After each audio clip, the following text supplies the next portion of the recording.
Baik, bismillahirrahmanirrahim. Assalamualaikum warahmatullahi wabarakatuh. Welcome back to my channel. Selamat siang menjelang sore ya untuk rekan-rekan guru sekalian. Jadi pada video kali ini kembali lagi admin akan mencoba mengupdate informasi terbaru fix ya bulan Februari 2023. Ketentuan pelamar P3 100% mendapatkan penempatan ya setelah observasi.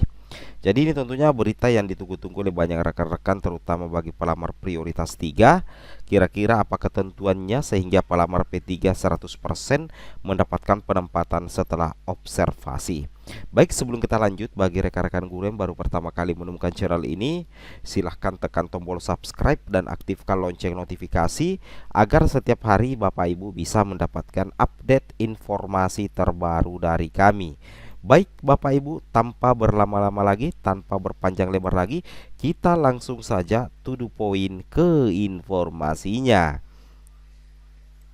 Jadi di sini tentunya Bapak Ibu ya sudah pernah melihat apa yang kami perhatikan di sini, bahwasanya Bapak Ibu perlu memahami bahwa di seleksi observasi nanti tentunya penempatan itu berdasarkan urutan nilai tertinggi ya. Hal itu sudah dibahas di Juknis Petunjuk Teknis P3K Guru di tahun 2022 Bapak Ibu ya, terkait ketentuan tahapan seleksi kompetensi bagi pelamar prioritas 2 dan pelamar prioritas 3.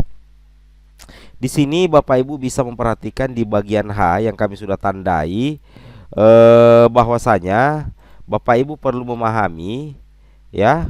Nah, di sini Bapak Ibu perlu memahami bahwa panitia seleksi instansi daerah melakukan pengusulan penempatan pelamar prioritas 2 dan pelamar prioritas 3 itu berdasarkan urutan nilai tertinggi hasil penilaian seleksi kompetensi sebagaimana dimaksud pada huruf G kepada panitia seleksi P3K jabatan fungsional guru Kemendikbudristek. Nah, jadi sudah terjawab melalui petunjuk teknis P3K Guru bahwasanya untuk pengusulan penempatan pelamar P2 dan P3 itu berdasarkan urutan nilai tertinggi. Saya ulangi, itu berdasarkan urutan nilai tertinggi.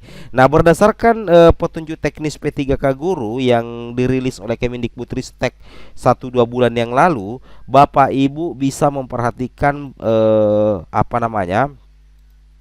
tabel ini di Excel yang kami buat.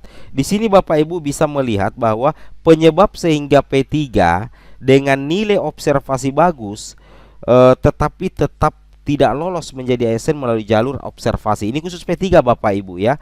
Yang pertama alasannya adalah P3 dengan nilai observasi bagus tidak lulus karena formasi diisi oleh P2 ya. Nah, sebagaimana kita ketahui bahwa P2 tentunya lebih diprioritaskan, artinya statusnya itu di atas satu tingkat daripada P3 Bapak Ibu ya. Nah, jadi terkadang ada P3 nantinya yang nilai observasinya bagus, tetapi justru yang mengisi formasi adalah P2 yang nilainya memasuki persyaratan pastinya. Kemudian yang kedua adalah sisa formasi yang diperebutkan di instansi itu sedikit Bapak Ibu ya. Jadi sisa formasi yang diperebutkan di instansi itu sedikit sehingga terjadi persaingan yang luar biasa antara P2, P3 seperti itu Bapak Ibu ya. Kemudian yang ketiga nilai observasi tinggi tapi kalah usia dan masa kerja. Dan yang keempat di sekolah induk kelebihan guru dan di instansi tidak ada sekolah kekurangan guru. Nah, sekarang kita coba cek informasi terbarunya bahwasanya apa sih sebenarnya ketentuan sehingga pelamar P3 100% Bapak Ibu ya bisa mendapatkan penempatan setelah observasi. Di sini kita bisa lihat ya. Di sini ketentuannya agar P3 itu berpotensi 100% lolos menjadi ASN. Yang pertama itu P3 mendapatkan hasil observasi berperingkat terbaik. Nah, kalau misalkan formasinya 10, maka P3 itu masuk dalam jajaran 10 besar sehingga dikatakan hasil observasi berperingkat terbaik. Itu yang harus Bapak Ibu pahami ya. Nah, jadi mendapat hasil observasi berperingkat terbaik. Ini sangat menunjang bagi P3 untuk berpeluang 100% lolos menjadi ASN. Kemudian yang kedua adalah jumlah formasi yang diperebutkan banyak atau seimbang dengan jumlah pelamar. Nah, jadi kalau misalkan jumlah formasinya itu lebih banyak atau minimal seimbang dengan jumlah pelamar, maka secara otomatis itu akan mengurangi persaingan antara P2 dengan P3. Kenapa? Karena tentunya banyak alternatif penempatan nantinya, karena jumlah formasi yang diperebutkan lebih banyak atau seimbang dengan jumlah pelamar. Itu yang harus Bapak Ibu pahami dan Bapak Ibu cermati.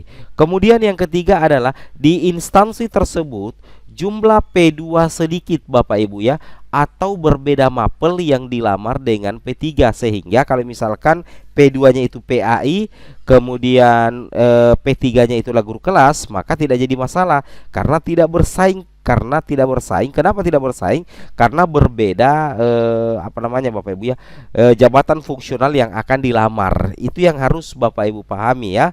Oke. Kemudian di instansi sejumlah P2 sedikit atau berbeda mapel yang dilamar P3. Kemudian keempat adalah P3 mendapatkan observasi bagus. Anggaplah P3 mendapatkan observasi bagus.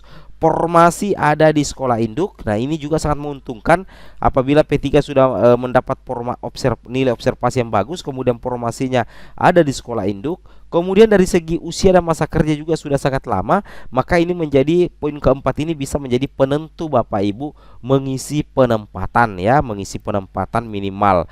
Nah, terkait dengan hal itu Bapak Ibu perlu pahami bahwa untuk pengumuman hasil seleksi untuk P1, P2, P3 dan pelamar umum itu dimulai tanggal 2 sampai dengan tanggal 3 Februari 2022 Bapak Ibu ya.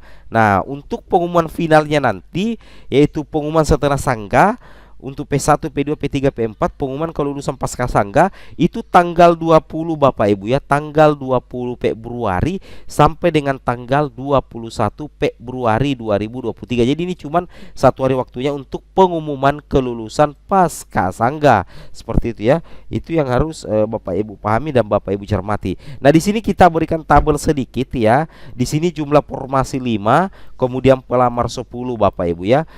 Ibu Ani ini lolos ya, lolos karena dia adalah P2 dan kebetulan nilainya juga masuk akal ya, artinya masuk standar.